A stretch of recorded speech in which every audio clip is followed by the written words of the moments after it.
Bonjour à tous et bienvenue dans cette nouvelle vidéo du tutoriel Nalios. Aujourd'hui, nous allons introduire l'application Gestion cycle vie produit. En effet, si vous êtes une entreprise qui crée ou voulez introduire des nouveaux articles de temps à autre, ou si vous utilisez les nomenclatures et que, en fonction des feedbacks de vos clients, par exemple, vous souhaitez améliorer certaines de vos nomenclatures, cette application pourra vous être utile afin de structurer les différents process par lesquels passer pour l'introduction d'un nouveau produit, l'amélioration de recettes existantes par exemple, ou postposer à d'autres situations spécifiques à votre business et votre secteur. Donc ici, nous allons premièrement voir comment configurer l'application. Donc premièrement, vous pouvez créer les différents types que vous utilisez. Donc dans le cas de l'entreprise ici, c'est pour soit introduire un nouveau produit, ou alors si je veux améliorer une recette existante. Vous pouvez voir quand vous en créez une que il y a le champ alias d'email que vous pouvez compléter et cela permettra, si vous envoyez un email à cette adresse-là, la création d'une requête automatique dans le pipe.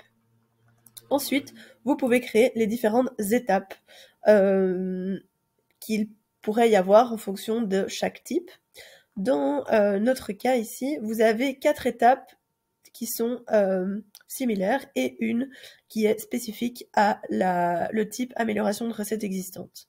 Et donc en fait, quand vous cliquez sur une étape, vous avez en fait plusieurs possibilités. Soit vous encodez simplement le nom et le type, c'est sous format étiquette, donc vous pouvez en ajouter autant qu'il y a de types. Vous choisissez si c'est replié dans la vue Kanban ou si c'est une étape finale, et si ça autorise ou pas les changements dans l'application. Ensuite, vous avez la possibilité facultative de demander une validation en fonction de chaque étape. Et donc ici, vous avez la possibilité de dire que donc le rôle, le département production, l'utilisateur chef Nalios doit valider en fait le passage d'une étape afin de s'assurer que tout est OK. On peut passer en revue d'autres pour que vous visualisez un peu mieux. Et donc ici, l'étape validée va changer en fait les changements que nous aurons réalisés dans nos produits. Et ici, c'est également une étape, mais qui est l'étape finale qui dit que le changement est effectif.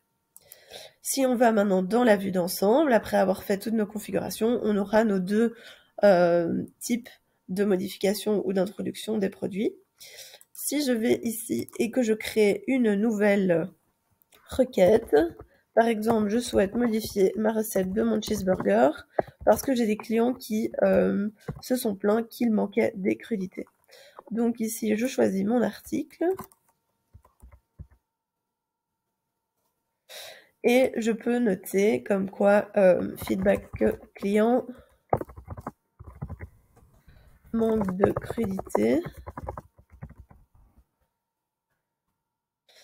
Vous pouvez choisir des étiquettes que vous pouvez configurer dans configuration étiquette si jamais vous voulez changer.